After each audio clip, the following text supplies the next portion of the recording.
डालमिया नगर कभी इंडस्ट्रीज का बहुत बड़ा हब हुआ करता था। कर एक बार उपेंद्र कुशवाहा को आशीर्वाद दीजिए। जो काम उस समय पेंडिंग रह गया, डालमिया नगर में रेल कारखाना लगे सहित और भी कई सभी हुकुम आदरणीय प्रधानमंत्री जी की कृपा से हम पूरा करेंगे, यही कहने के लिए हम आए हैं। नमस्कार, मेरा नाम आलोक है। आप लाइव स्ट्रीज देख रहे हैं। उपेंद्र कुशवाहा पूर्व केंद्रीय मंत्री रहे हैं, एनडीए उम्मीदवार हैं काराकाट से। आज प्रधानमंत्री नरेंद्र मोदी के स्वागत में खड़े थे। प्रधानमंत्री नरेंद्र मोदी जब आज काराकाट पहुंचे हैं, काराकाट लोकसभा सीट से एनडीए के उम्मीदवार उपेंद्र कुशवाहा हैं, सामने में राजाराम सिंह कुशवाहा हैं। प्रधानमंत्री नरेंद्र मोदी का खूब जमकर स्वागत किया है उपेंद्र कुशवाहा ने। तस्वीर आपको दिखा रहे हैं। काफ़ी बड़ी संख्या में भीड़ आई थी नरेंद्र मोदी को सुनने के लिए। आर.के. सिंह जो कि केंद्रीय मंत्री हैं, आरा के सांसद हैं, वो भी वहाँ मौजूद थे। नरेंद्र मोदी का खूब भव्य स्वागत हुआ है काराकाट की धरती पर। काराकाट लोकसभा चुनाव में दिलचस्प मुकाबला देखने को मिल रहा है। पवन सिंह भी वहाँ से चुनाव लड़ रहे हैं। लेकिन उपेंद्र कुशवाहा ने एक बड़ी बात की है प्रधानमंत्री नरेंद्र मोदी के सामने। देखिए, रोजगार की बात सभी कर रहे हैं, फैक्ट्रीज की बात सभी कर रहे हैं। रेल कारखाना जो कि डालमिया नगर का एक सपना रहा है, उसे उपेंद्र कुशवाहा पूरा करेंगे। उपेंद्र कुशवाहा क्या कह रहे हैं? रेल कारखाना तो आएगा ही आएगा। नरेंद्र मोदी के सामने कहा उन्होंने, प्रयास उन्होंने पहले किया था, हरी झंडी दिख भी गई थी, और इस बार अगर वो जीतते हैं तो डालमिया नगर में रेल कारखाना खुलेगा। क्या कह रहे हैं, जरा सुनिए। एक बार आशीर्वाद के लिए आग्रह करने के लिए आए हैं। आपने आशीर्वाद उस वक्त दिया, प्रधानमंत्री जी की कृपा से मेरे हाथ में ताकत आई। केंद्रीय विद्यालय से संबंधित विभाग का मैं मंत्री बना। अपने लोकसभा क्षेत्र के 7-8 हजार बच्चों का देश के विभिन्न केंद्रीय विद्यालयों में नामांकन हमने कराया। यह ताकत किसने दी?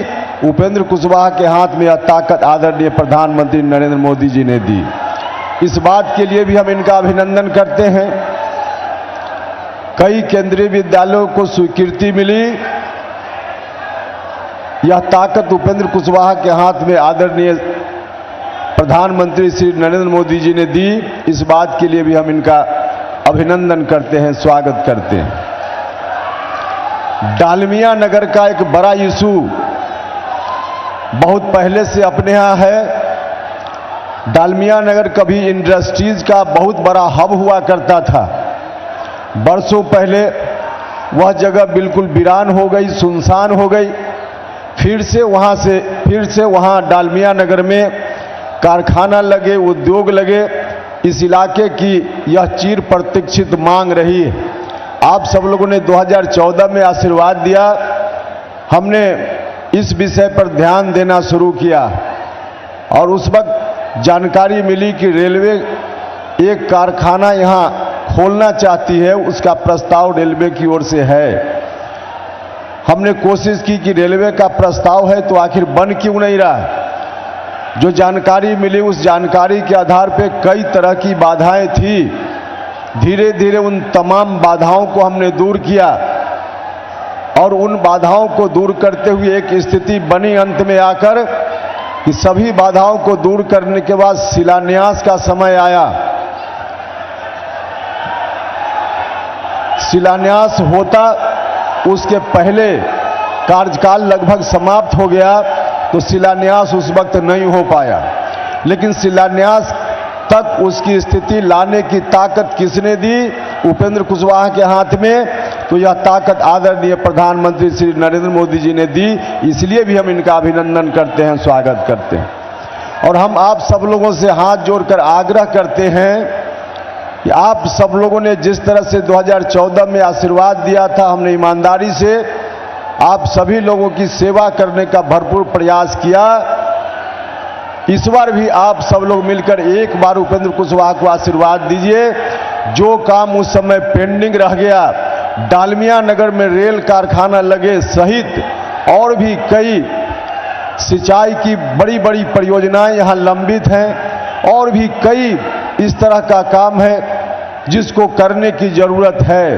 उन लंबित परियोजनाओं, उस तरह के जो रुके हुए काम हैं, उन तमाम कार्यों को इस बार यदि आप सब लोगों ने उपेंद्र कुशवाहा को आशीर्वाद दिया तो निश्चित रूप से उन तमाम कार्यों को इस बार पूरा किया जाएगा। डालमिया नगर का रेल कारखाना न सिर्फ शिलान्यास होगा, न सिर्फ उसका शिलान्यास होगा, बल्कि उसका शिलान्यास और उद्घाटन भी इसी कार्यकाल में होगा। कारखाना बनकर तैयार होगा, नौजवानों को रोजगार मिलेगा। हर तरह से जो पहले आपने हुक्म किया उन तमाम हुक्म को पूरा किया जाएगा और बाद में भी आप हुक्म करेंगे, सभी हुक्म आदरणीय प्रधानमंत्री जी की कृपा से हम पूरा करेंगे। यही कहने के लिए हम आए हैं। तो उपेंद्र कुशवाहा की पूरी बात हमने आपको सुनाई है इस वीडियो में, क्या कुछ उन्होंने कहा है मंच से नरेंद्र मोदी के सामने आपने सुना है। आप लाइव स्ट्रीम के साथ बने रहे। नरेंद्र मोदी ने भी कहा है जिस तरह से महिलाओं को घर घर में सिलेंडर हमने पहुंचाया है, उसी सिलेंडर पर वोट देना है। वो पूरा वीडियो भी आप लाइव स्ट्रीम पर जाकर देख सकते हैं। हमारे चैनल को सब्सक्राइब कर लें, साथ साथ फेसबुक पेज लाइक करें। धन्यवाद।